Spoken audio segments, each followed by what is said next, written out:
اور ویسے تو 4 شوال سے 9 شوال تک روزے رکھنا مستحب تاکیدی ہے، تو یقیناً بہت سارے یہاں پر خواتین ہوں گی کہ جن کے روزے بھی ہوں گے، لیکن بہرحال ماہ مبارک رمضان کا اختتام ہو چکا اور اب 11 مہینوں کے بعد دوبارہ سے یہ ماہ ہمیں نصیب ہوگا۔ ماہ رمضان کی جو برکتوں والا مہینہ تھا، رحمتوں والا مہینہ تھا، جس میں ایک ایک قرآنی آیت کی تلاوت کا ثواب پورے قرآن کریم کو ختم کرنے کے برابر تھا، اور جس مہینے کے اندر اگر کسی کو افطار کروا دیا ہے، کھانا کھلا دیا ہے، چاہے روایت کے مطابق پیغمبر اکرم کی خطبے کا جملہ یہ ہے کہ اگر کسی کو 1 گلاس پانی پلا دیا ہے یا کسی کو 1 کھجور کھلا دی ہے اور اس طریقے سے اس کا افطار کروایا ہے، تو پورے غلام کو آزاد کرنے کا ثواب اسے نصیب ہوتا تھا۔ وہ مہینہ تو اب ختم ہو گیا ہے، لیکن ایسا نہیں ہے کہ مہینہ ختم ہو گیا تو خدا بھی ختم ہو گیا، ہم ختم ہو گئے، زندگیاں ختم ہو گئی، ہماری سانسیں رک گئیں۔ زندگی ابھی بھی جاری و ساری ہے، خدا باقی ہے، زمین و آسمان باقی ہے، اور ہمارے نامہ اعمال بھی ابھی بھی کھلا ہوا ہے، اور یہ نامہ اعمال کھلا رہے گا اس وقت تک جب تک انسان کو موت نہیں آ جاتی۔ اور خدا کا یہ لاکھ احسان ہے کہ ہمیں یہ والا ماہ رمضان تو نصیب فرمایا، لیکن اب نہیں معلوم کہ اگلا ماہ رمضان نصیب ہوتا یا نہیں ہوتا۔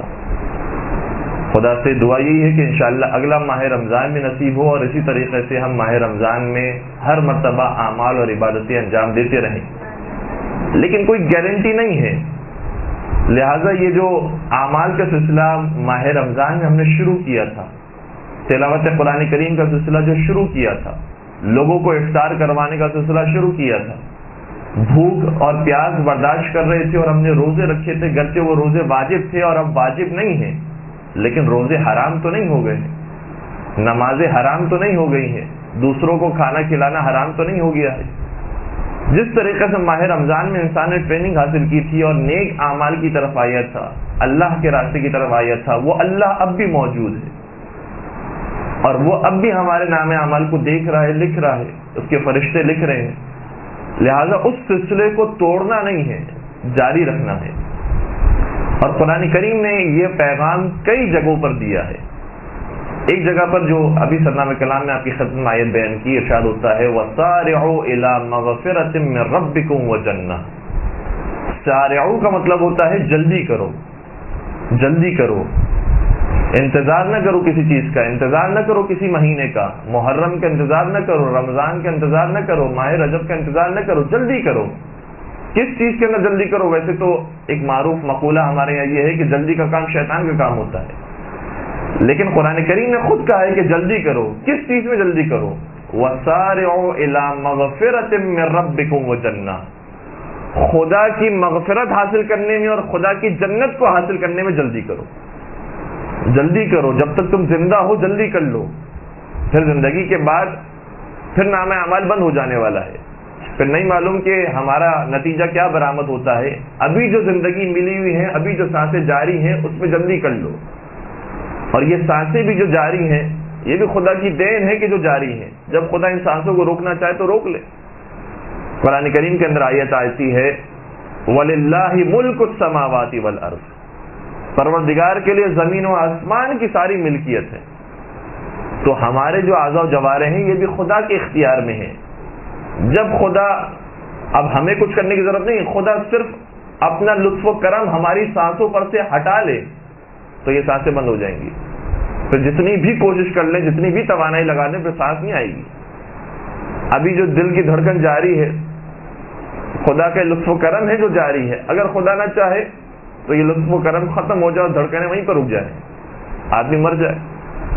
اور کتنے ہی جوان ایسے ہیں کہ جو اس دنیا سے رخصت ہوئے، کتنے ہی بچے ہیں جو دنیا سے رخصت ہوئے، تو کوئی گارنٹی نہیں ہے کہ اب اگلا ماہ رمضان ہمیں نصیب ہوتا یا نہیں ہوتا۔ اس لیے ہر لمحے انسان خدا کی بندگی میں گزارے۔ قرآن کریم کی جو آیت ہے وَمَا خَلَقْتُ الْجِنَّ وَالْإِنسَ إِلَّا لِيَعْبُدُونَ، کہ ہمیں جو پیدا کیا گیا ہے، پیدا نہیں کیا گیا انسانوں کو اور جنات کو مگر یہ کہ وہ عبادت کریں۔ تو یہ تو نہیں کہا گیا کہ عبادت کریں ماہ رمضان میں، عبادت کریں ماہ محرم میں، عبادت کریں روز جمعہ کو، کہ جب تک زندگی ہے جب تک یہ انسان زندہ انسان کہلانے کے لائق ہے اس وقت تک عبادت کرتا رہے، ابھی موقع ملا ہوا ہے۔ اور وہ جو آیت ہے قرآن کریم کی کہ جو عام طور پر ہم مردوں کے وفات کی خبر سننے کے بعد کہتے ہیں کہ انا للہ و انا الیہ راجعون، اس کا پیغام یہی ہے کہ ہم اللہ کے لیے ہیں اور اللہ کی طرف رجوع کرنا ہے، راجعون ہمیں پلٹنا ہے اللہ کی طرف۔ تو یہ سفر تو سب کو اختیار کرنا ہے، یہ ایسا ویزا ہے جو سب کو ملا ہوا ہے، چاہے امریکہ کا ویزا نہ ملا ہو، یورپ کا ویزا نہ ملا ہو، یہ ویزا سب کو ملا ہوا ہے اللہ کے پاس جانے والا، اور فلائٹ بھی طے ہے، لیکن کب یہ پرواز ہے یہ نہیں معلوم۔ لہذا اس سفر کے لیے کہ جو پروردگار کی طرف ہے اس کے لیے آمادہ ہر ایک کو رہنا ہے۔ تو ہمیں سب کو جانا ہے پروردگار کی طرف، راجعون پلٹنا ہے پروردگار کی طرف۔ قرآن نے دوسرے مقام پر بھی یہ کہا ہے کہ افحسبتم انما خلقناکم عبثا وانکم الینا لا ترجعون، کیا تم یہ سمجھتے ہو کہ ہم نے تمہیں بیکار پیدا کر لیا ہے اور کیا تم ہماری طرف پلٹائے نہیں جاؤ گے؟ وہاں پر بھی وہی لفظ ہے وانکم الینا لا ترجعون، کیا تم یہ سمجھتے ہو کہ ہماری طرف نہیں لائے جاؤ گے؟ سب کا سفر اللہ کی طرف ہے۔ بلکہ میں ایک بات آپ کی خدمت میں بیان کروں کہ تاریخ میں جو شخصیات گزری ہیں، ایک طرف سے فرعون، نمرود، شداد، یزید، اس کے اوپر والے اس کے نیچے والے، ان جیسوں کی شخصیات ہیں، دوسری طرف مولا حسین، ان کے والد گرامی، مولا کائنات، پیغمبر اکرم اور اولو العزم انبیاء موجود ہیں۔ چاہے اس طرف کا انسان ہو چاہے اس طرف کا انسان ہو، ان سب کو اللہ کی طرف جانا ہے، سب کا سفر اللہ کی طرف ہے۔ لیکن فرق یہ ہے کہ یہ جو معصوم ہستیاں ہیں جب یہ اللہ کی طرف جا رہی ہوں گی تو خوش ہوں گی۔ جو ہم نے زندگی میں کام کیے تھے وہ اب کمائی حاصل ہونے کا وقت آ گیا، اب فصل کاٹنے کا وقت آ گیا، اب نتیجہ دیکھنے کا وقت آ گیا ہے، اب ہم نے جو کیا تھا وہ ہمارے سامنے موجود ہے، لہذا وہ خوشی خوشی اطمینان کے ساتھ جا رہے ہوں گے۔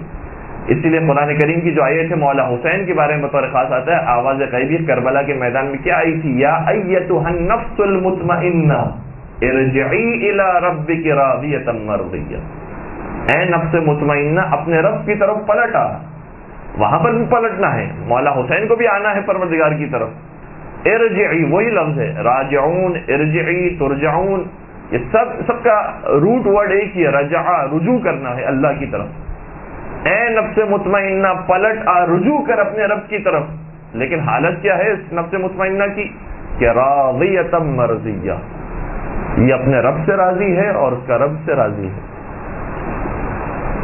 تو دو کردار ہمارے سامنے ہیں، پلٹنا ہر ایک کو ہے، لیکن ایک کو سختی کے ساتھ سرزنش کرتے ہوئے، ملامت کرتے ہوئے جہنم کی طرف لے جایا جا رہا ہوگا، اور ایک کو پیار، محبت، سکون، اطمینان کے ساتھ نفس مطمئنہ پکار کر راضیۃ مرضیہ کا لقب دے کر پھر کہا جائے گا فادخلی فی عبادی وادخلی جنتی، میری جنت میں داخل ہو جاؤ، میرے بندوں میں شامل ہو جاؤ، ایک وہ امتیاز حاصل ہوگا۔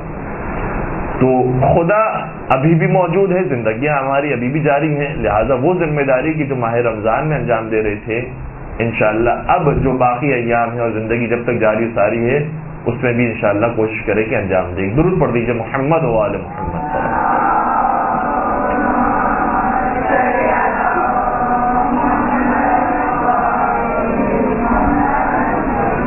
اور وہ دعا کہ جو چوتھے سرکار امام زین العابدین علیہ الصلوۃ والسلام کی دعا ہے جو صحیفہ سجادیہ کے اندر موجود ہے۔ صحیفہ سجادیہ کے بارے میں آپ جانتے ہیں، مجھ سے بہتر جانتے ہیں کہ 75 دعائیں تھیں کہ جو امام سجاد سے ہم تک پہنچی تھی، لیکن آج وہ 75 کے بجائے 54 دعائیں ہیں کہ جو ہمارے پاس موجود ہیں، یعنی 54 دعائیں، 75 میں سے 54 دعائیں ابھی ہمارے پاس موجود ہیں۔ ان 54 میں سے 2 دعائیں ایسی ہیں کہ جو ماہ رمضان کے بارے میں تھی، استقبال ماہ رمضان کی دعا، وداع ماہ رمضان کی دعا، اور ایک دعا وہ ہے کہ جو عید الفطر کی دعا ہے، اور اس دعا کے آغاز میں یہ بھی لکھا ہے کہ یہ عید الفطر کے دن بھی مولا پڑھا کرتے تھے اور روز جمعہ بھی پڑھا کرتے تھے۔ تو آج روز جمعہ بھی ہے اور عید الفطر ابھی گزری ہے۔ وہ جو دعا ہے اس کے اندر مسلسل مولا پروردگار سے اس طریقے سے پکار رہے ہیں کہ جیسے ماہ رمضان ابھی جاری ہو، یا گویا یہ شب قدر کی دعا ہو۔ کوئی فرق نہیں آیا کہ اب شوال شروع ہو گیا ہے تو اب شب قدر کا انداز انسان کا ختم ہو جائے، اب وہ جو تڑپ تھی اور وہ جو مناجات کا انداز تھا وہ ختم ہو گیا۔ نہیں، ویسی دعا ہے کہ جیسی ماہ رمضان میں ہوتی تھی. اس کا آغاز اسی طریقے سے ہو رہا ہے کہ یا من یرحم من لا یرحمہ العباد و یا من یقبل من لا تقبلہ البلاد. اے وہ ذات کہ جو اس پر رحم کھاتی ہے جس پر کوئی اور رحم نہیں کھاتا. ذرا انسان کے پاس طاقت آ جائے یا کوئی کسی کا حسد پیدا ہو جائے تو چاہے اپنے ہی کیوں نہ ہو پھر رحم کھانے کے لیے تیار نہیں ہوتے، پھر کوئی مدد کرنے کے لیے تیار نہیں ہوتا. صرف پروردگار کی ذات ایسی ہے کہ چاہے فرعون جیسا ہی انسان کیوں نہ ہو اس کو بھی مہلت دیتا ہے، اس کو بھی زندگی دیتا ہے. اور پھر آگے جا کر یہی مولا نے ارشاد فرمایا ہے، فرمایا عادتک الاحسان، اے خدا تیری عادت ہے کہ تو احسان کرتا ہے. اور کس پر احسان کرتا ہے؟ الی المسیئین، گنہگاروں پر احسان کرتا ہے. ان کا تو کیا کہنا کہ جو نیک بندے ہیں، ان کا کیا کہنا کہ جو تیرے ہی ہے، لیکن ہم جیسے گنہگاروں پر بھی تیرا احسان جاری رہتا ہے. اور یہ تیری عادت میں ہے، کبھی تو یہ چھوڑتا نہیں ہے. ماہ رمضان کے لیے تیرے مخصوص نہیں ہے کہ تیرا احسان ماہ رمضان میں جاری ہے اور اس کے بعد ختم ہو جائے. عادتک الاحسان، تیری عادت میں ہے کہ تو احسان کرتا ہے. الی المسیئین وسنتک الابقاء علی المعتدین، اور تیری سنت میں ہے کہ تیرا احسان جاری و ساری رہتا ہے ان کے اوپر بھی جو تجھ سے تجاوز کرتے ہیں اور حد سے بڑھ جاتے ہیں. اور پھر کتنا احسان، کتنی مہلت، اتنی مہلت کہ مولا سجاد شاہ فرماتے ہیں حتی لقد غرت عناتک عن الرجوع، تو نے اتنی چھوٹ دے دی ہے انہیں، تو نے اتنی چھوٹ دے دی، اتنی آزادی انہیں دے دی ہے کہ ان کو اس آزادی نے دھوکے میں ڈال دیا ہے کہ جیسے انہیں نجات حاصل ہو گئی ہے. کیا خوبصورت انداز ہے عید الفطر کی دعا ہے. تو شب قدر ہو، ماہ رمضان ہو یا باقی ایام ہو، جب تک یہ سانسیں جاری ہیں اور جب تک زندگی موجود ہے، خدا کے ہمیشہ مطیع و فرما بردار اور عبادت گزار بندے بن کے رہنا چاہیے. اور مولا متقیان امیر المؤمنین حضرت علی بن ابی طالب علیہ السلام کے بارے میں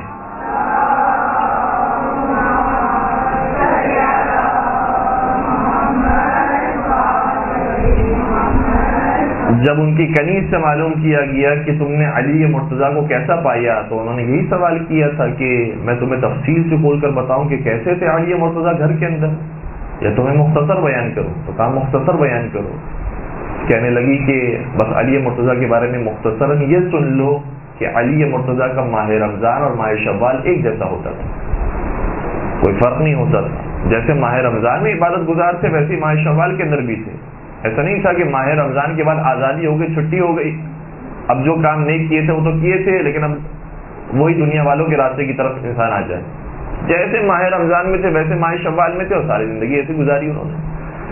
تو یہ جو ایام اب شروع ہو رہے ہیں اور اس کے بعد سے جو رہیں گے ماہ رمضان تک، اس میں بھی اسی اسپرٹ کے ساتھ کہ جس طریقے سے پروردگار ماہ رمضان میں ہمیں تحفے تحائف دیتا تھا اور اپنی رحمتوں کی بارش کرتا تھا، اب بھی وہ رحمتوں کی بارش میں کمی نہیں آئی. یہ تو اس لیے ایک مہینہ آیا تھا کہ چلیں کسی بہانے سے انسان خدا کی حضور آ جائے. اب وہ بہانہ ہمیشہ پروردگار کہیں نہ کہیں مختلف انداز سے جاری و ساری رکھتا ہے. اور خدا نے کئی مرتبہ اپنے حبیب کے ذریعے ہم تک یہ پیغام دیا ہے کہ مجھے وہ بندہ بہت پسند ہے، وہ مجھے بندہ بہت زیادہ محبوب ہے کہ جو اپنی ساری سابقہ غلطیوں کو بھلاتے ہوئے اب یہ طے کرتا ہے کہ مجھے اب خدا کے راستے کی طرف آ جانا ہے اور اب مجھے اپنی جو سابقہ غلطیاں اسے درست کرنا ہے، اب مجھے جو زندگی ہے وہ خدا کے راستے کی طرف گزارنی ہے، کیونکہ اور کوئی چارہ نہیں ہے. جانا سب کو اللہ کی طرف ہے، آئے اللہ کی طرف سے تھے، جانا اللہ کی طرف ہے، تو اور کوئی چارہ نہیں، کوئی راستہ نہیں ہے سوائے یہ کہ اللہ کی طرف رجوع کیا جائے اور خدا ہی سے لو لگائی جائے. پیغمبر اکرم حضرت محمد مصطفیٰ صلی اللہ علیہ وآلہ وسلم ارشاد فرماتے ہیں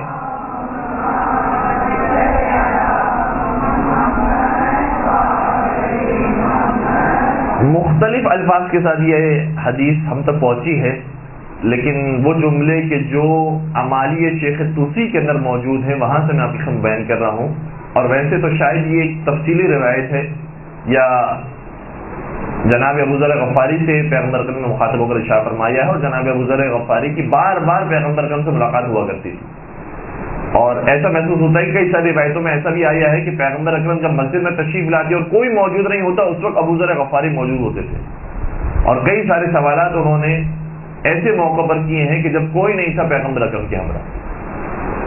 ایک شاید ایسی موقع ہوگا کہ پیغمبر اکرم نے ابو ذر غفاری سے ارشاد فرمایا یا ابا ذر اغتنم خمسا قبل خمس، اے ابو ذر 5 چیزوں کو غنیمت شمارو، 5 چیزوں سے آنے سے پہلے غنیمت سمجھو، ابھی یہ چیزیں تمہارے پاس موجود ہیں، لہٰذا ان 5 چیزوں کو غنیمت سمجھو 5 چیزوں کے آنے سے پہلے۔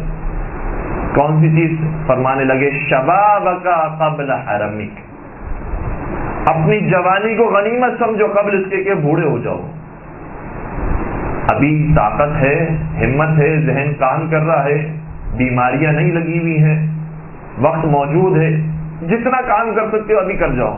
اس کے بعد میں بوڑھے ہونے کے بعد پھر یہی کہتے رہو گے کہ اب کہاں طاقت رہی، اب کہاں وہ صلاحیت ہے، اب تم بیمار رہتے ہیں، کہاں کام کر سکتے ہیں۔ اور عجیب بات یہ بھی ہے، روایتوں کے اندر کئی جگہوں پر یہ بھی آیا ہے کہ اگر بوڑھا عابد عبادتیں کرتا ہے تو چاہے وہ زندگی بھر دن و رات عبادت کرے، اگر کوئی جوان عابد 2 رکعتی نماز پڑھ لیتا ہے، وہ 2 رکعتی نماز جوان کی اس بوڑھے عابد سے افضل ہوتی ہے، اس بوڑھے عابد کی دن و رات کی عبادتوں سے افضل ہوتی ہے۔ تو جوانی میں انسان اللہ کی طرف آ جائے، یہ کیا ہی بہتر ہے، ابھی طاقت موجود ہے، کتنے ہی کام ایسے ہیں کہ جو اللہ کے لیے کیے جا سکتے ہیں۔ اور اب انشاءاللہ جو اس درس کے بعد جو دوسرا درس ہوگا وہ اسی تقریباً موضوع پر بھی ہوگا کہ آج کے ماحول کے اندر ہماری کیا کیا ذمہ داریاں بنتی ہیں اور کیا کیا ہم کر سکتے ہیں۔ تو فرمانے لگے اے ابو ذر جوانی کو غنیمت سمجھو بوڑھے ہونے سے پہلے۔ پھر فرمانے لگے اے ابو ذر صحت کو غنیمت سمجھو بیماری سے پہلے، کیونکہ بیمار ہونے کے بعد آدمی بہت کچھ سوچ رہا ہوتا ہے کہ اگر میں کاش صحت مند ہوتا تو یہ کام بھی کر لیتا، وہ کر لیتا، لیکن جب صحت مند ہوتا ہے تو پھر وہ کام نہیں کرتا۔ غنیمت سمجھو، ابھی جب صحت موجود ہے تو کام کر لو۔ پھر فرمایا اور دولت کو غنیمت سمجھو قبل اس کے کہ غربت آ جائے۔ ابھی پیسے موجود ہیں، کسی کی مدد ہو سکتی ہے، کسی کو پیروں پہ کھڑا کیا جا سکتا ہے، کسی کی شادی کروائی جا سکتی ہے، کسی کو موقع پر پیسے دیے جا سکتے ہیں، ابھی دے دو قبل اس کے کہ پیسے تمہارے پاس بھی باقی نہ رہے، نہ تم کسی کی مدد کر سکو گے، نہ تمہاری وہ مال مدد کر سکے گا۔ اور پھر 2 باتیں بیان فرمائی، اور اے ابو ذر فارغ وقت اور فرصت کو غنیمت سمجھو قبل اس کے کہ مصروف ہو جاؤ۔ اور واقعی جب مصروفیت بڑھ جاتی ہے اور اس زمانے میں مثال کے طور پر جہاد پر چلا گیا انسان، جنگ پر چلا گیا ہے، تو پھر اب وہ وقت نہیں ہے کہ جو شہر کے اندر رہ کر کام کر سکتا ہے وہ کر سکے، گھر کے اندر جو کام کر سکتا ہے وہ کر سکے۔ تو جو فرصت کا وقت ہے اس کو وقت کو ضائع نہ کرو۔ یہاں پر تو چلے خواتین موجود ہیں، مجھے نہیں معلوم کہ کتنا شوق ہے، لیکن آج کل فٹ بال کا سیزن آیا ہوا ہے تو لوگ اس میں اپنا وقت کو ضائع کر رہے ہیں۔ صحیح ہے، تھوڑی دیر کے لیے دیکھنے میں حرج بھی نہیں ہے۔ یہ بھی روایتوں کے اندر آیا ہے کہ مومن کو چاہیے کہ حلال لذات کو حاصل کرے تاکہ اس میں ہمیشہ ایک سکون، ایک شادابی کی کیفیت باقی رہے، تاکہ وہ دوسرے کام بھی کر سکے۔ لیکن اس کا یہ مطلب ہی نہیں کہ سارا وقت اتنا انسان فٹ بال دیکھتا رہے کہ فٹ بال دیکھ دیکھ کر تھک جائے اور پھر کہے کہ اب آرام کرنا ہے۔ تو پہلے بھی آرام تھا، اب بھی آرام ہے۔ تو فٹ بال ہو یا دوسرے جو ایکٹیویٹیز ہیں وہ انسان کرے اس لیے تاکہ جو دوسرے اہم کام ہے اس کو انجام دے سکے، نہ یہ کہ اسی میں اتنا ملوث ہو جائے، اتنا لگ جائے کہ وہی کر کے تھک جاتا ہے انسان کہ اب دوسرا جو ہے وہ انسان کو سکون حاصل کرنا ہے اور نیند کرنی ہے، پھر دوبارہ کھڑے ہو کر جب اٹھے گا تو پھر یہ کام کرنا ہے۔ تو ابھی جو فارغ وقت ہے انسان اس کو غنیمت سمجھے قبل اس کے کہ مصروفیت شروع ہو جائے۔ اور آخری بات بیان فرمائی وَحَيَاتُكَ قَبْلَ مَوْتِكَ، اور زندگی کو غنیمت سمجھو قبل اس کے کہ موت آ جائے۔ کتنے ایسے تھے جو ماہ رمضان میں ہم موجود تھے اور وہ موجود نہیں تھے، اس دنیا سے رخصت ہو گئے، لیکن وہ ہمیشہ ہمارے ساتھ ہوا کرتے تھے۔ ان کے لیے ہم نے فاتحہ پڑھ لیے، ان کے لیے ہم نے ایصال ثواب کی مجلس رکھ لی، ان کے لیے نماز وحشت قبر پڑھ لی، اب ہمارے درمیان نہیں، نامہ اعمال بند ہو گیا۔ اب ان کی زبان پر بھی وہی جملے ہوں گے جو مرنے کے بعد شاید ہماری زبان پر بھی ہوں، کیونکہ قرآن کریم کی آیت ہے کہ یا لیتنی کنت ترابا، اے کاش میں خاک ہوتا۔ البتہ یہ جملہ قرآن کریم نے ذکر کیے ہیں وَيَقُولُ الْكَافِرُ يَا لَيْتَنِي كُنْتُ تُرَابًا، اس کی تفسیر کے اندر یہ آیا ہے کہ کافر یہ کہیں گے قیامت کے میدان میں کہ کاش میں ترابی ہوتا۔ اور روایت کا جملہ یہ ہے کہ ترابی کا مطلب یہ ہے کہ جب ابو تراب والوں کو دیکھیں گے اور دیکھیں گے کہ ابو تراب والے سب کے سب جنتی ہو گئے ہیں اور شفاعت پا گئے ہیں، تو اس وقت یہ کہیں گے کہ کاش میں بھی ابو ترابی ہوتا اور کاش میں بھی جنتی ہوتا. درود پڑھ دیجیے محمد و آل محمد پر.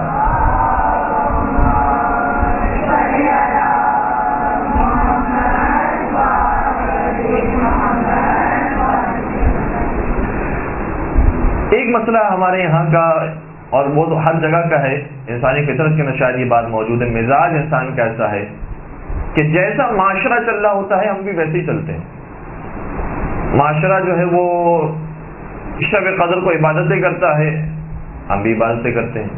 معاشرہ عید کے دن گانے سنتا ہے، وہ بھی کر لیتے ہیں. محرم کے اندر نوحے سنتا ہے، وہ بھی کرتے ہیں. محرم ختم ہونے کے بعد پھر وہی معاملات شروع ہو جاتے ہیں، وہ بھی کرتے ہیں. تو جیسا معاشرہ چل رہا ہوتا ہے ویسے ہی چلتے ہیں. معاشرے میں اگر صفائی ستھرائی ہوتی ہے، اگر دبئی چلے گئے ہیں، یورپ چلے گئے ہیں، باہر ملک سے چلے گئے ہیں، وہاں پر اپنے ہاتھوں میں کچرا رکھیں گے جب تک کہ ڈسٹ بن نہ آ جائے. اور یہاں تو ہر جگہ پر ڈسٹ بن موجود ہے، فوراً سے ہی کھانا کھانے کے بعد پھینک دی.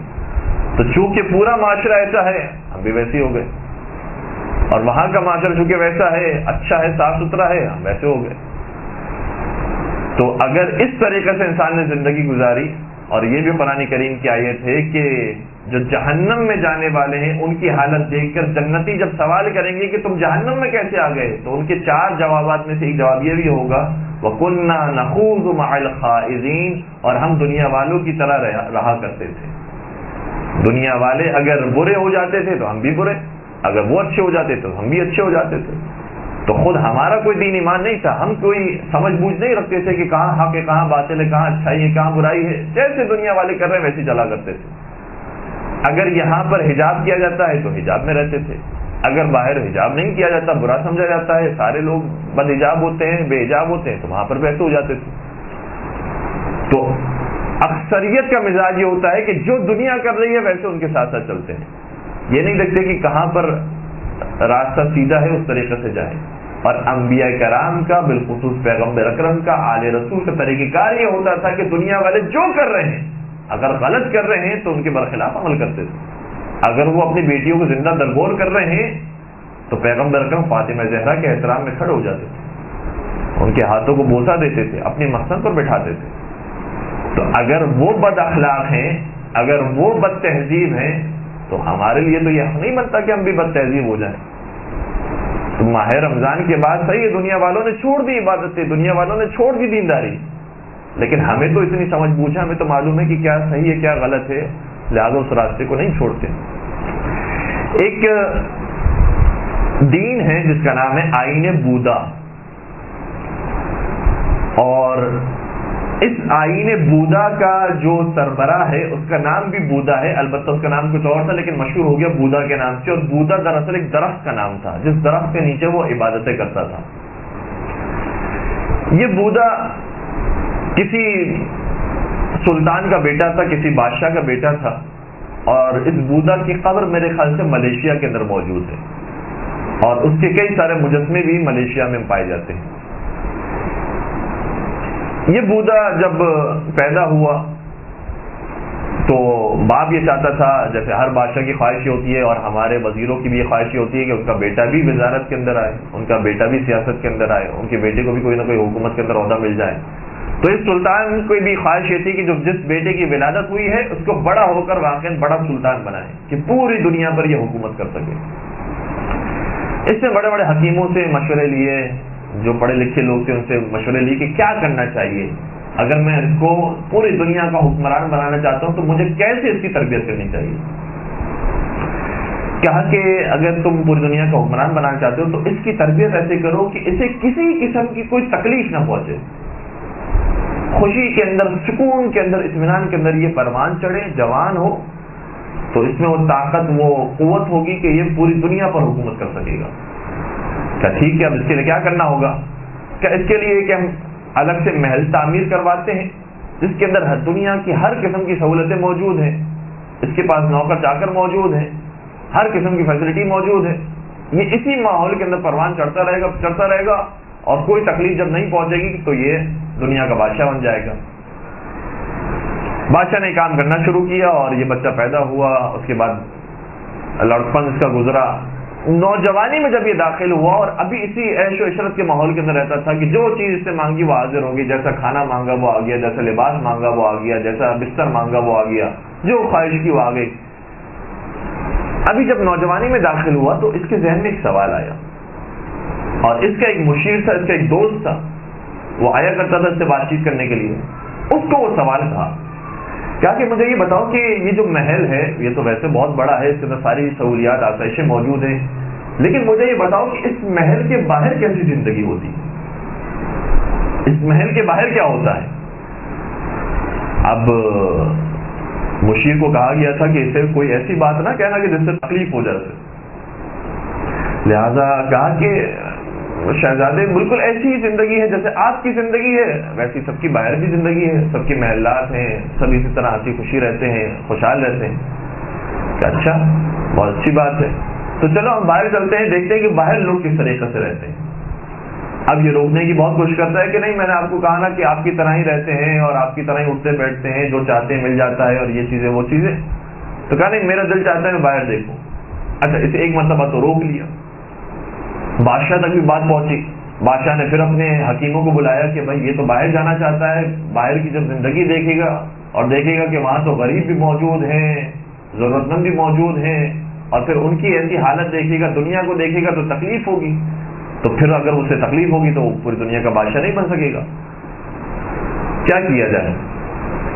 کہا گیا کہ ویسے تو اس کو پوری کوشش کی جائے کہ محل کے اندر ہی رکھا جائے، اور اگر یہ بات نہ مانے تو محل کے دروازوں کو بند کر دیا جائے. یہ کام کیا گیا اور بالآخر محل کے دروازے بند کر دیے گئے. اتفاق ایسا ہوا کہ جب محل کے اندر کوئی بھی موجود نہیں تھا یا سب سوئے ہوئے تھے، اس وقت یہ شہزادہ چپکے سے باہر نکل جاتا ہے، اور جیسے ہی گھر سے باہر قدم رکھتا ہے تو کیا دیکھتا ہے کہ فقیروں کی قطاریں موجود ہیں، چھوٹے چھوٹے بچے ہیں جن کے پاس صحیح لباس نہیں ہے، سونے کے لیے صحیح جگہ نہیں ہے، پینے کے لیے صحیح پانی نہیں ہے. کتنے ایسے بوڑھے ہیں کہ جو کرا رہے ہیں، تکلیف کے اندر ہیں. اور آگے بڑھتا ہے، دیکھتا ہے گندگی موجود ہے، یہاں تو کھانے کے لیے صحیح چیزیں نہیں ہیں. تھوڑا سا اپنے ہی شہر کو جب گھوم کر آتا ہے اپنے محل کے اندر تو اپنے دروازے کو بند کرتا ہے اور بہت روتا ہے، بہت روتا ہے، اور یہ سوچنے لگتا ہے کہ میں نے تو ابھی کیا دیکھا تھا دنیا کے اندر، میری تو دنیا صرف یہی دنیا تھی، اس کے باہر کی اصل جو دنیا تھی وہ تو میں نے دیکھی نہیں تھی، تو میری مصنوعی سی جعلی سی دنیا بنائی ہوئی تھی. اپنے باپ کو کہا کہ مجھے اس محل سے نکالا جائے اور میں باہر جا کر کام کرنا چاہتا ہوں، باہر جو ضرورت مند ہے ان کی مدد کرنا چاہتا ہوں. بادشاہ نے پھر حکیموں سے معلوم کیا، حکیموں نے کہا کہ نہیں، اسے باہر نہیں جانے دینا ورنہ پھر تمہارا صحیح جانشین نہیں بن سکے گا. بالآخر یہی مسئلہ ہوتا رہا. ایک حکیموں نے تجویز یہ پیش کی کہ بادشاہ اگر آپ چاہتے ہو کہ اسے اسی دنیا کے اندر رکھو اور اسی ماحول کے اندر، اسی محل کے اندر، عیش و عشرت کے اندر رکھو، تو ایک خوبصورت سی محفل برپا کرو. اس محفل کے اندر بہترین قسم کے کھانے بھی پکائے ہوئے ہوں، اور بڑے بڑے عمرا سفرا کو لایا گیا ہو، اور رقاصائیں موجود ہوں، اور جو جو عیش و عشرت کے سامان سب موجود ہوں، تاکہ یہ اس کے اندر مگن ہو جائے اور اسی کو یاد کرے اور کہے کہ بار بار اس قسم کی محفلیں ہونی چاہیے تاکہ اس کا دھیان باہر کی دنیا سے نکل جائے. ٹھیک ہے، ایک محفل کو منعقد کیا گیا، اس قسم کی رقاصائیں بلائی گئی، کھانے لگائے گئے، خادمین موجود تھے، قہقہے لگانے والے لوگ موجود تھے، ہنسانے والے لوگ موجود تھے، ساری چیزیں موجود تھی، اور اس طرح سے محفل جمائی گئی. جب شراب پی پی کر لوگ بے ہوش ہونے لگے اور مست ہو گئے اور نشے میں آ گئے، یہاں تک کہ آہستہ آہستہ محفل کے لوگ سونے لگے یا چلے گئے، تو یہ جاگا رہا، بیدار رہا. اس نے شراب نہیں پی تھی، جاگتا رہا، دیکھتا رہا کہ کون کیا کر رہا ہے. اور جب آدھی رات سے بھی زیادہ کا وقت ہو گیا، حتیٰ رقاصائیں بھی نشے میں آ گئیں اور وہ بھی لیٹ گئی، سو گئیں، اور کوئی موجود نہیں تھا دیکھنے والا، تو اس وقت یہ کھڑا ہوا اور ایک ایک کو دیکھنا شروع کیا. اب سننے والی بات ہے، اب ایک ایک کو دیکھنا شروع کیا. کہتا ہے کہ میرے سامنے جو بہترین غذائیں لا کر رکھی گئی تھی، اب میں ان غذاؤں کو دیکھتا ہوں تو اس کے اندر صرف ہڈیاں ہیں، اور وہ غذائیں خراب ہو گئی. یہ جو خوبصورت رقاصائیں آئی تھیں، نشے میں آنے کے بعد، سونے کے بعد ان کی خوبصورتی ختم ہو گئی. یہ جو بڑے بڑے امیر کبیر افراد تھے، جو بڑے ٹھاٹ باٹ کے ساتھ بیٹھے ہوئے تھے، نشے میں آنے کے بعد، سونے کے بعد، ان کی بھی ساری خوبصورتی ختم ہو گئی.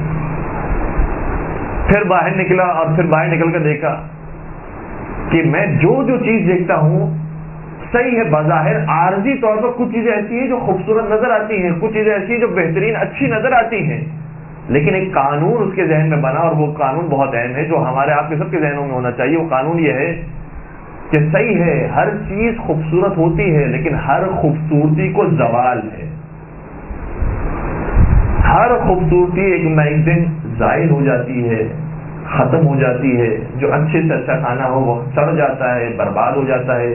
میں نے دنیا کی ساری چیزوں کو دیکھا، ساری چیزوں کے اندر زوال موجود ہے، اور مجھے اس کے پیچھے جانا ہے کہ جو زوال ناپذیر ہو، جس کو زوال نہ آتا ہو۔ لہذا دنیا کی کوئی چیز ایسی نہیں ہے کہ جس کو جو زوال سے بچی ہوئی ہو، سب کو زوال آتا ہے۔ ہاں کوئی ایسا ہوگا جس نے اس دنیا کو بنایا ہے، اس دنیا کو چلا رہا ہے، اور یہ دنیا اسی طریقے سے چل رہی ہے۔ یقیناً وہ ذات ایسی ہے کہ جس کو کوئی زوال نہیں۔ لہذا محل کی زندگی چھوڑتا ہے، سلطنت کو چھوڑتا ہے، اور بہت دور گاؤں میں جا کر ایک درخت کے سامنے بیٹھ کر عبادتیں کرتا ہے، سجدے کرتا ہے، اور اس کا نام بعد میں بودا پڑا یا گوتم بدھ پڑا، اور پھر اس کے نام سے مقبرے بھی بنے اور اس کے نام سے بدھ وغیرہ بھی بنے، اور بعد میں اس کے جو پیروکار تھے اور ماننے والے تھے انہوں نے اس کے دین کو منحرف کر دیا۔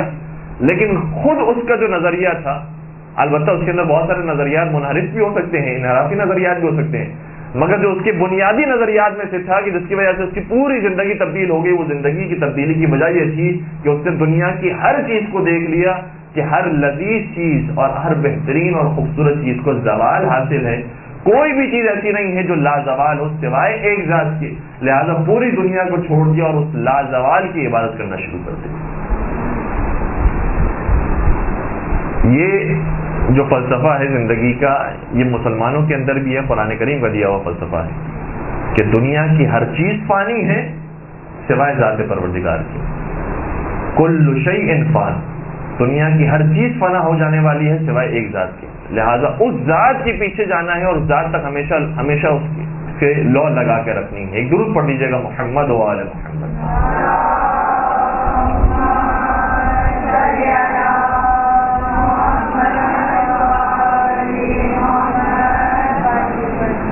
اور ہر انسان کی زندگی میں پریشانیاں ہیں، ہر انسان کی زندگی مشکلات ہے۔ ایسا نہیں ہے کہ کوئی یہ کہے کہ نہیں میری زندگی میں زیادہ پریشانیاں ہیں، فلاں کی زندگی اچھی ہے، خوبصورت ہے، وہ اچھی طریقے سے زندگی گزار رہا ہے۔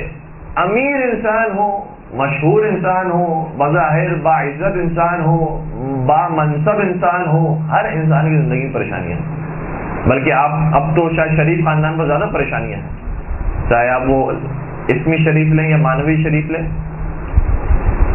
تو کوئی کتنا ہی بڑا ہی کیوں نہ ہو جائے، ہر ایک پریشانیوں کے اندر آتا ہے۔ پریشانیوں سے حل کا صرف ایک راستہ ہے جو قرآن کریم نے دیا ہے کہ الا بذکر اللہ تطمئن القلوب، تطمئن القلوب، کہ صرف یاد پروردگار وہ ہے کہ جس سے دلوں کو سکون حاصل ہوتا ہے۔ تو یاد پروردگار کے ساتھ زندگی گزاری جا رہی ہو تو چاہے سونے کے لیے نرم بستر موجود نہ ہو، کھانے کے لیے لذیذ غذائیں موجود نہ ہو، مکان کوئی عالیشان نہ ہو، لیکن چونکہ یاد پروردگار کے ساتھ ہے اور اس سوچ کے ساتھ ہے کہ میں جو کر رہا ہوں وہ پروردگار کی نعمتوں پر بہترین شکر ادا کر رہا ہوں، اس کی بہترین عبادت کر رہا ہوں، اس سے زیادہ اطمینان انسان کو کسی اور چیز سے حاصل نہیں ہو سکتا۔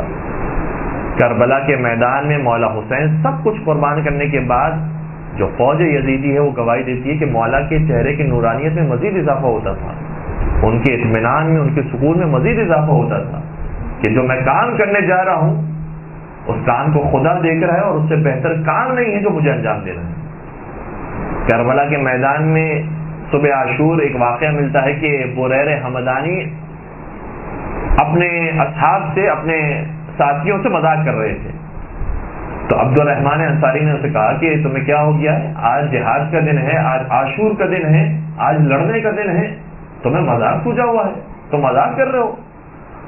تو کہنے لگا کہ عبد الرحمن میں کیا کروں، ساری زندگی جو میں نے گزاری ہے اب مجھے زندگی کی کمائی حاصل کرنی ہے، میں اپنے نظروں کے سامنے جنت کو دیکھ رہا ہوں، جب میری نظروں کے سامنے جنت ہو تو میں خوش نہ ہوں تو کیا کروں؟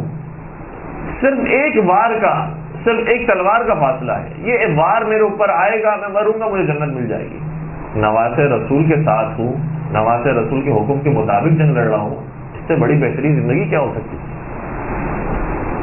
اور اسی طریقے سے شہزادہ قاسم کا جو جملہ ہمارے مجالس کے اندر بار بار بیان کیا جاتا ہے کہ شہزادہ قاسم سے جب پوچھا گیا کہ آپ کو موت کیسی لگتی ہے، تو یہ جواب وہی دے سکتا ہے کہ جس کی زندگی اتنی اچھی گزری ہو، جس کی زندگی اتنی پاکیزہ ہو. وہ یہ کہہ سکتا ہے کہ امی احلی من العسل، چچا جان موت تو میرے لیے شہد سے زیادہ شیریں ہے. مجھے دنیا کی نعمتوں میں اتنی لذت محسوس نہیں ہو رہی جتنی موت کے اندر ہو رہی ہے کہ مجھے اسی سفر پر جانا ہے جس سفر پر ہر ایک کو جانا تھا. میں نے بھی وہی سفر کرنا ہے اور وہ سفر میرا بہترین سفر ہونے والا ہے. لہٰذا پھر انسان بہت سکون کے ساتھ زندگی بھی گزار رہا ہوتا ہے اور موت بھی آتی ہے تو بہت سکون کے ساتھ آتی ہے. ثعلبہ انصاری پیغمبر اکرم کے زمانے کا واقعہ ہے.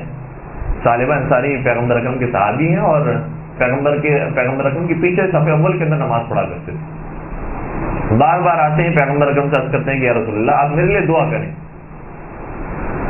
آپ میرے لیے دعا کریں کہ پروردگار مجھے مال و دولت عطا کرے. پیغمبر نے شاہ فرمایا اے ثعلبہ جو تمہاری حالت ہے اسی حالت پر خوش رہو. کہا کہ نہیں یا رسول اللہ. اچھا کئی مرتبہ اس نے آ کر یہ باتیں کی، میں اس کو خلاصہ بیان کر رہا ہوں. کہا یا رسول اللہ اگر میرے پاس دولت آ گئی، مال آ گیا، میں آپ کی مدد کروں گا، آپ کے دین کی مدد کروں گا، زکات دوں گا، دین کا فائدہ ہوگا. دیکھیں اپنی دنیا کو حاصل کرنے کے لیے بہت سارے لوگ دین کو استعمال کرتے ہیں کہ یہ کام ہو جائے تو میں دین کو حاصل کروں گا. کئی ساری مثالیں، ایک چھوٹی سی مثال ہمیں آئی ذہن میں تو آپ کی خدمت بیان کریں. ہمارے جو سوالات آتے ہیں کبھی کبھار اس میں سے ایک سوال ایک صاحب نے یہ بھی کیا تھا کہ میں اس لیے دوسری شادی کرنا چاہتا ہوں کیونکہ سنت رسول ہے، کیونکہ پیغمبر اکرم نے اتنی ساری شادیاں کی تھی اس لیے میں بھی اس سنت کو ادا کرنا چاہتا ہوں.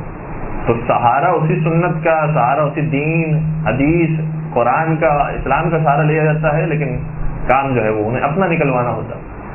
ثعلبہ انصاری نے کہا کہ آپ میرے لیے دعا کریں تاکہ خدا مجھے مال و دولت عطا کرے، میں اس کو دین کے راستے میں خرچ کروں گا. پیغمبر نے شاہ فرمایا قلیل مال کہ جس کے اوپر تم شکر ادا کرو اس کثیر مال سے بہتر ہے جس پر کفر کرو. کہا کہ یا رسول اللہ نہیں میں ایسا نہیں کروں گا، میں شکر کروں گا، اس سے مدد کروں گا. پیغمبر اکرم نے اس کے اصرار کو دیکھتے ہوئے دعا کر دی پروردگارا ثعلبہ انصاری کو مال و دولت عطا فرما. کچھ ہی دن گزرے تھے یا اسی دن کا واقعہ ہے کہ کسی ان کے عزیز کا انتقال ہوا. البتہ روایتیں اس کے اندر مختلف بھی ہیں. کسی عزیز کا انتقال ہوا اور عزیز کی میراث انہیں نصیب ہوئی اور اس میراث سے انہوں نے ایک جانور خریدا، گوسفند خرید لیا. اس گوسفند کو چرانا شروع کیا. آہستہ آہستہ اس گوسفند سے زاد و ولد ہوا، تعداد بڑھنا شروع ہوئی اور 1 سے 2، 2 سے 3 اور ریوڑ کی شکل اختیار کر گیا. وہ ثعلبہ انصاری کے جو روزانہ پیغمبر اکرم کے پیچھے ہر نماز کو ادا کرتا تھا اور صف اول میں کھڑا رہتا تھا، اب اس کا جب کاروبار شروع ہو گیا تو نمازوں میں نہیں آتا تھا. جماعت نماز پڑھنا چھوڑ دی، صف اول میں بیٹھنا چھوڑ دیا. یہاں تک کہ اس نے اتنے سارے جانور ہو گئے، اتنا بڑا غلہ بن گیا کہ مدینے سے باہر اپنے جانوروں کو چرایا کرتا تھا اور جمعے کے دن صرف ایک نماز پڑھنے کے لیے پیغمبر کے پیچھے آتا تھا. اچھا پھر اتنے سارے جانور ہو گئے، اتنا کام بڑھ گیا، اتنا کام بڑھ گیا کہ اب اس نے وہ جو دین کی جو چھوٹی چھوٹی باتیں تھیں اب اس کو بھی چھوڑ دیا. پہلے تو نماز کو ویسے ہی چھوڑ دیا تھا، آہستہ آہستہ جماعت کو چھوڑ دیا، دوسری چیزوں کو چھوڑ دیا. یہاں تک کہ پیغمبر اکرم کو جب اطلاع ملی کہ ثعلبہ انصاری کے پاس اتنے جانور ہو گئے ہیں کہ جو زکوٰۃ کے حد نصاب تک پہنچتے ہیں، تو اب اس نصاب کو، زکوٰۃ کو لینے کے لیے افراد کو بھیجا گیا. جب یہ افراد پہنچے ہیں ثعلبہ انصاری کے پاس اور کہا کہ آپ کا جو غلہ ہے وہ پہنچ جاتا ہے حد نصاب تک، لہٰذا آپ کچھ زکوٰۃ دیجیے جو آپ پر زکوٰۃ واجب ہے. کہنے لگا کہ اپنے رسول سے کہنا کہ کیا میں کافر ہوں جو میں زکوٰۃ دوں؟ کافروں سے جزیہ لیا جاتا ہے، میں تو مسلمان ہوں، مومن ہوں، میں نے تو جتنا کمایا ہے وہ حلال سے کمایا ہے، میں کس بات کی زکوٰۃ دوں؟ کیا زکوٰۃ مسلمانوں کے اوپر واجب ہے؟ آپ ہی کو زکوٰۃ دینی ہے. جزیہ صحیح ہے کافروں کے اوپر واجب ہے، اس کا طریقہ کار اور ہے، لیکن ہم آپ سے زکوٰۃ لیں گے اور پیغمبر نے بھیجا ہے. تو آپ پیغمبر سے کہہ دینا کہ ثعلبہ تمہیں کوئی مال نہیں دے گا، تمہیں کوئی جانور نہیں دے گا، کیونکہ یہ اس کی کمائی ہے، اس کا حاصل کرتا ہوا مال. جب پیغمبر تک یہ اطلاع پہنچی تو پیغمبر نے دعا کی تھی اور طالبہ انصاری کی دنیا بن گئی تھی، لیکن پیغمبر چاہتے ہیں کہ انسان کی دنیا بھی اچھی ہو، آخرت بھی اچھی ہو۔ یہ نہیں چاہتے کہ انسان کی آخرت برباد ہو جائے، دنیا اچھی ہو جائے اور اس کے بعد پھر انسان کبھی افسوس ملتا رہے۔ لہذا پھر پیغمبر اکرم نے دعا کی کہ پروردگارہ طالبہ انصاری کے مال سے برکت کو ہٹا دے، اور جیسے ہی دعا ہوئی اس کے بعد جانور اس کے مرنا شروع ہوئے، تعداد کم ہونا شروع ہوئی، اور جیسے پہلے صف اول میں کھڑے ہو کر نماز پڑھتا تھا ویسے کھڑے ہو کر نماز پڑھتا تھا۔ تو بعض لوگوں کی دنیا اچھی ہو جاتی ہے اور دعا کرتے ہیں تو بہتر بھی ہو جاتی ہے اصرار کرنے کے بعد۔ یہ بھی ایک فلسفہ ہے کہ کسی چیز کو جس کو پروردگار نہ چاہتا ہو بہت زیادہ اگر اصرار کیا جائے کہ نہیں پروردگار اگر تو نے مجھے دے دیا میں تیرے راستے کو نہیں چھوڑوں گا، نہیں چھوڑوں گا، نہیں چھوڑوں گا، کئی مرتبہ انسان کہتا رہتا ہے، تو خدا ایک مرتبہ دے بھی دیتا ہے اور دینے کے بعد آزماتا ہے کہ دیکھو تمہارے کہنے پر ہم نے دے دیا ہے، اب تم اپنے وعدے کو پورا کرنا۔ ایک صاحب تھے، بے اولاد تھے، بہت زیادہ تمنا تھی ان کے وائف کی کہ اولاد ہو جائے، بالآخر دعائیں کر کے اصرار کر کے سارے اعمال کر کے اولاد ہو گئی۔ لیکن جب اولاد ہو گئی، ایک سفر پر تھے، ابھی 2 سال کا بچہ تھا، اور 2 سال کا بچہ سفر پہ تھا، اور سفر میں ایسا ایکسیڈنٹ ہوا کہ ان کا بیٹا پیرالائز ہو گیا، فالج ہو گیا، اور اس قدر اب بری حالت میں ہے کہ صرف ماں باپ کی زندگی یہ ہوگی کہ اس بچے کو اٹھا کر ایسی جگہ پر رکھیں کہ اس کی زندگی کی سانسیں چلتے رہیں۔ تو بہت زیادہ اگر کسی چیز کے بارے میں اصرار کیا جائے وہ بھی نامناسب ہوتا ہے۔ یہ دعا کی جائے کہ پروردگار اگر میرے حق میں بہتر ہے تو مجھے عطا فرما، میں نہیں جانتا کہ میری تقدیر میرے لیے کیا بہتر ہے، لیکن تو جانتا ہے کہ میری تقدیر میں کیا بہتر ہے، لہذا جو میرے لیے بہترین تقدیر ہے وہ مجھے عطا فرما۔ تو اگر مال و دولت میرے لیے بہتر ہے وہ مجھے عطا فرما، اگر نہیں بہتر ہے تو اسی پر راضی رہنے کی، اسی پر خوش رہنے کی توفیق نصیب فرما۔ میرے لیے زیادہ علم کا ہونا بہتر ہے تو مجھے عطا فرما، لیکن زیادہ علم اگر میرے وبال جان بن جاتا ہے تو اس علم کو مجھے نصیب نہ فرما کہ جو علم غیر نافع ہو۔ ہم بار بار دعا کرتے ہیں پروردگار سے، پروردگار وہ علم عطا فرما کہ جو علم نافع ہو، وہ مال عطا فرما کہ جو مال مفید ہو اور ہمارے بھی کام کا ہو اور جس سے دنیا والوں کو بھی فائدہ ہو۔ مولا متقیان امیر المؤمنین حضرت علی بن ابی طالب علیہ السلام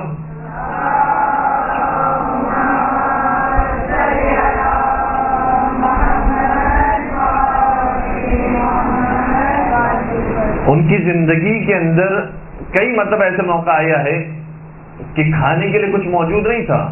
کیا علی مرتضیٰ کی جو در خیبر کو 2 انگلی سے اکھاڑتے ہوں، وہ کہ جو اونٹوں کی قطاریں دے دیتے ہوں، وہ کہ جو سائل کو انگوٹھی دیتے ہوں، وہ کہ جن کے لیے سورج پلٹتا ہو، وہ کہ جن کے گھر میں ستارہ اترتا ہو، وہ علی مرتضیٰ ان کے پاس کھانے کے لیے کچھ نہیں تھا اور بھوکے تھے، تو انہوں نے بھی اس طریقے سے کام کیا ہے اور زندگی کے چرخے کو گھمایا ہے کہ دیکھا کہ جب بہت زیادہ بھوک لگ رہی تھی اور گھر میں کچھ موجود نہیں تھا، ایک خاتون کو دیکھا کہ جو پانی نکالنے کی کوشش کر رہی تھی، چونکہ پرانا زمانہ ہے، کنویں سے ڈول نکالا جاتا تھا، پانی نکالا جاتا تھا۔ اس خاتون سے کہا کہ کیا تمہیں کسی مدد کی ضرورت ہے؟ کہا کہ ہاں، اگر تم میری مدد کر دو تو بہت بہتر ہوگا۔ کہا کیا دو گی انعام میں؟ اگر میں نے تمہارے لیے پانی کا ڈول نکالا تو مجھے کیا اجرت ملے گی؟ کہا ہر ڈول کے بدلے 1 کھجور، ہر ڈول کے بدلے 1 کھجور۔ مولا متقیان نے اس کی مدد کی، 17 بلکہ 16 ڈول نکالے اور اس نے 16 کھجوریں دی مولا کو۔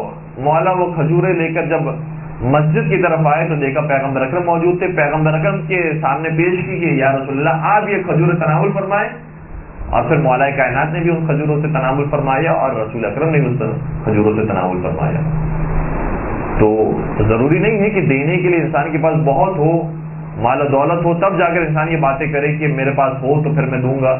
اگر کچھ نہ بھی ہو، مولا متقیان کے پاس اس وقت، البتہ یہ خاص وقت کا واقعہ ہے، اس وقت کچھ نہیں تھا، لیکن کچھ نہیں ہونے کا مطلب یہ نہیں کہ انسان اپنے ہاتھوں کو چھوڑ دے اور روک لے، کیونکہ علی مرتضیٰ ہی کے لیے یہ آیت نازل ہوئی ہے وَإِذَا نَاجَيْتُمْ، کہ جب تم چاہتے ہو کہ رسول اکرم سے سرگوشیاں کرو اور رسول اکرم سے خلوت میں ملاقات کرو تو ضروری ہے کہ پہلے صدقہ دو، ان تقدموا بین یداکم صدقہ، کہ تم پہلے صدقہ نکالو اور پھر پیغمبر اکرم سے ملاقات کرو.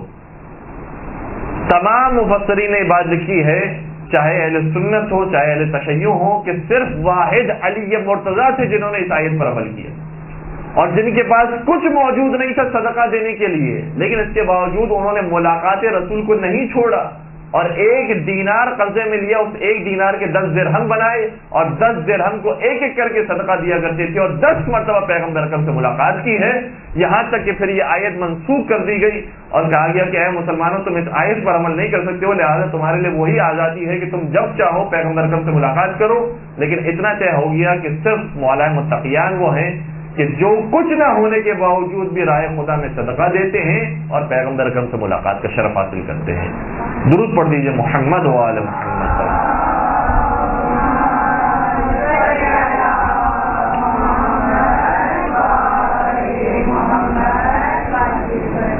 پروردگار سے دعا کرتے ہیں کہ پروردگار ہمیں سیرت محمد و آل محمد پر چلنے کی توفیق نصیب فرما، محبت آل محمد سے، محمد و آل محمد سے ہمارے دلوں کو سرشار فرما، شفاعت محمد و آل محمد ہم سب کو نصیب فرما، ہمارے تمام گناہ کبیرہ و صغیرہ کی مغفرت فرما، ہمارے مرحومین کی مغفرت فرما، ہم سب کو چار معصومین کی ذات نصیب فرما، حاضر و عمرے کی سعادت سے مشرف فرما، جو پریشان المومنین ان تمام کی پریشانی کو دور فرما، بے اولاد مومنین کو اولاد صالح نرینہ عطا فرما، پالنے والے جو رزق کی پریشانی مبتلا ان کے لیے رزق حلال عطا فرما، تو شادی کی عمر تک پہنچ چکے ہیں ان کے لیے بہترین رشتہ نصیب فرما.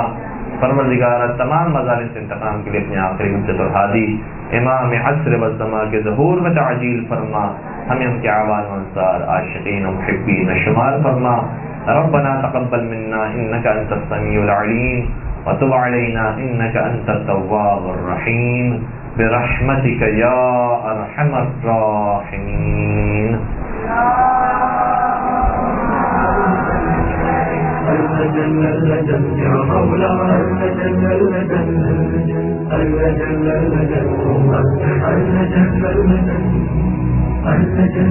صاحب السماء